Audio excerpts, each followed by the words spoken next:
ফরিদপুরের সদরপুরে দৈনিক প্রতিদিনের কাগজের প্রতিনিধি সাংবাদিক আসাদুজ্জামান তুহিনকে প্রকাশ্যে নৃশংসভাবে হত্যার ঘটনায় জড়িতদের দৃষ্টান্তমূলক শাস্তি ও বিচারের দাবিতে মানববন্ধন অনুষ্ঠিত হয়েছে। শনিবার ৯ আগস্ট বেলা ১২টায় সদরপুর সাংবাদিক সমাজে আয়োজনে উপজেলা পরিষদ চত্বরে এ মানববন্ধন অনুষ্ঠিত হয়। মানববন্ধনে হত্যার সাথে জড়িতদের দৃষ্টান্তমূলক শাস্তি দাবি ও অতি বিলম্বে বিচারের দাবির পাশাপাশি সাংবাদিকদের নিরাপত্তা নিশ্চিত করার জোর দাবি জানিয়ে বক্তারা বক্তব্য রাখেন। কুপিয়ে হত্যা করেছে, সন্তানের কান্না আমরা দেখেছি। যেভাবে নৃশংসভাবে হত্যা করা হয়েছে, এই সাংবাদিক আসাদুজ্জামানের তুহিনের হত্যাকাণ্ডের বিচারের মধ্য দিয়ে বাংলাদেশে একটা নজির স্থাপিত হোক যে স্বাধীন সাংবাদিকতার উপর যদি কোনো হস্তক্ষেপ করা হয় তার কঠিন বিচার হয়।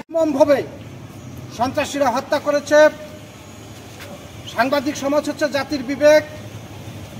গণতন্ত্রকে যদি শক্তিশালী করতে হয়, স্বাধীন সাংবাদিকতার কোনো বিকল্প নেই।